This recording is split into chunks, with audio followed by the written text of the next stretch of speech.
Good morning, everyone. Welcome back. I hope you had a great Christmas break. If you're still on it, if you're off work, fantastic. Congrats to you. Merry Christmas. I am Luke with Premium Aquatics. Let's take a look back at our tank here. What are we doing today? We are looking at some foods right here. Nyos was kind enough to send me some foods. We'll take a look closer at them, and I'm going to choose one of these here, and we're going to feed them into the system.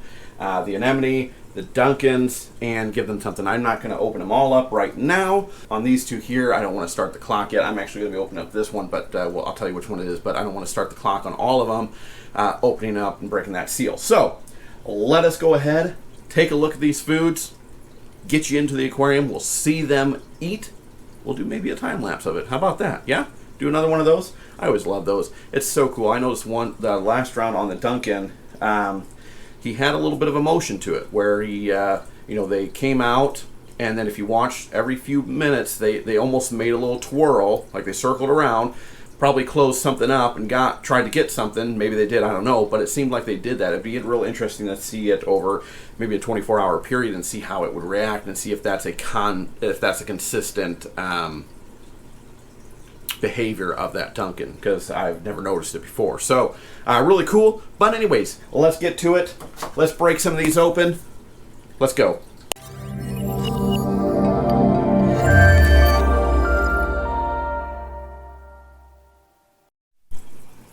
All right, guys, this is the lineup.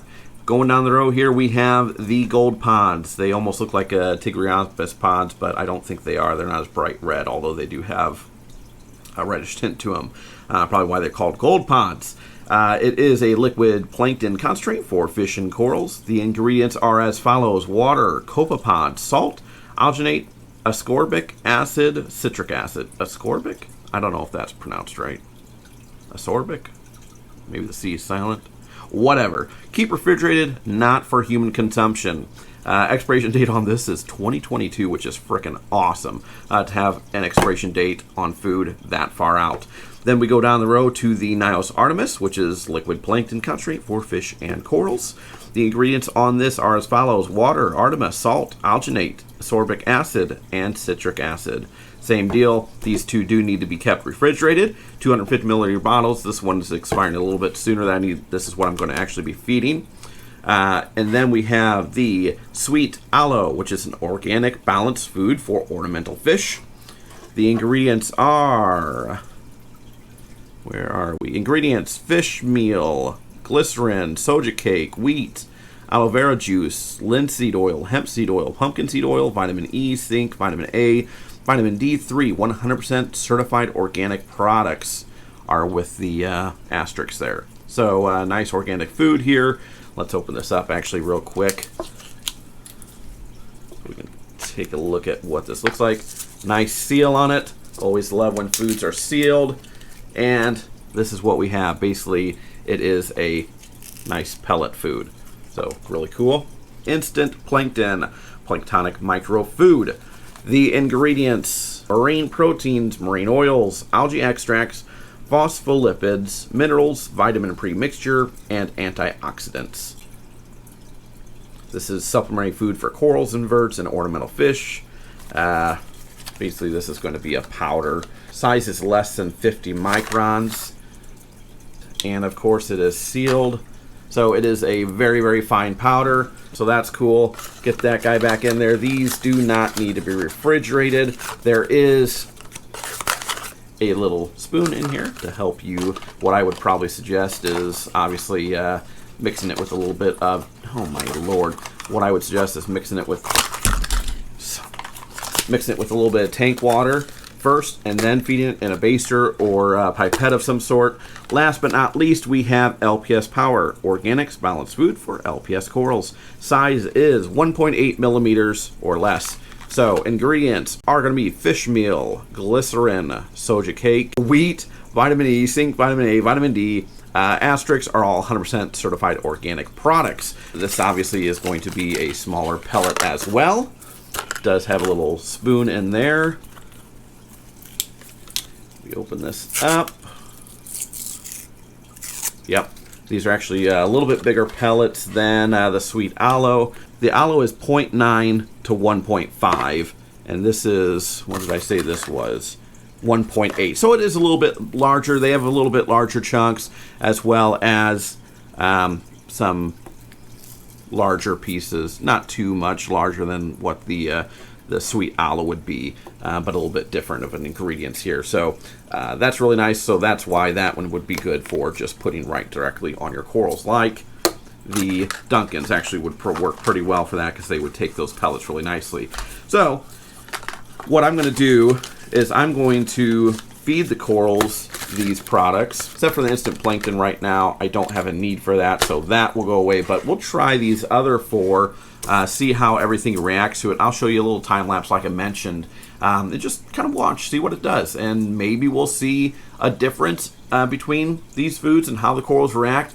I don't imagine I will, but let's check it out. Why not take a look at it? If you find something that your fish love more than another, you know, why wouldn't you use it? So it's not a bad idea to try different corals out and see what you like and see what your fish like. See, you know, how it affects them. You know, some have better aminos, some have, you know, the omegas and the crude protein, and they're different percentage for everything. So you might find one affects your fish or your corals better than the other. So let's start out with the Artemis, like I mentioned. We'll play around with this and see how it does for the fish and coral. I'll take my little squeeze bottle that I have, I'll fill that up, put a little more tank water just so it's not quite as concentrated, so I don't use quite as much because I don't have a lot. But let's put this in the bottle, feed it, and we'll time lapse it. So like I mentioned, in my squeeze bottle, they did actually say in the instructions to dilute this with your tank water. So that is what I was planning on doing, and that is what I will do, just so it doesn't get too crazy. And obviously I don't want to overfeed with how little I have. Thankfully I got a good filter roller and skimmer in case I do, but obviously I'd like to stay away from that if I can. So let's put on the door to the GoPro and get you inside.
Alright guys, I'm going to let you watch the serenity of this anemone and clownfish here while I sign off.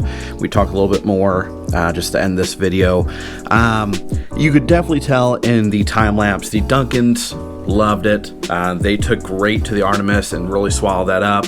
I always love seeing the time lapse of these corals. I think it's really cool just to see how they take the food, close up, swallow all around it so that they can't go anywhere, and then take it in, then open back up and just wait for the next meal.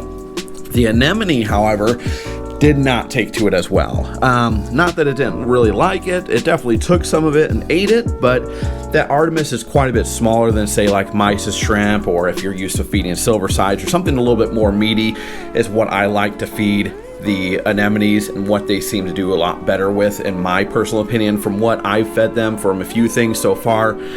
it didn't grasp a ton of the food and take it in like I thought it was going to. I just assumed it'd be able to take a little bit more because there's more room for it to stick to all the small stuff. But it didn't seem to take it as much. If I feed it the LRS, the bigger pieces from the LRS, that thing will just swell up like a baseball, and you'll only see just the tips of the tentacles, and the clownfish is just trying its best to still stay within the tentacles. It'll just trying to, be as covered as much as possible by the anemone. It's really cool to see. But so Artemis, probably not as much of a fan favorite for the anemones, which is okay. I actually really, really like it, and it would be something probably pretty decent for polyps. Like Duncan's sun corals would actually be a great one for that too. I plan on getting some sun corals at some point in here. I love dendrophilias. I think they're amazing. So that would be a great food for that. Obviously any fish, inverts will obviously take it as well. But I would say probably smaller polyps would be a little bit nicer. Maybe zoanthids. I might be getting some here soon. So maybe we'll test it out on zoanthids, see how well they take to it. That's really it for us, guys. I'm going to get out of here. I hope, again, you had a great Christmas. Have a wonderful weekend and prepare for that New Year's coming in. Hope you guys have great plans coming up. If you haven't already, make sure to like and subscribe, share that content, hit that bell for a notification so you stay the most up to date on this system as well as the other videos we're putting out. Have a great New Year's, guys, and I will catch you next week.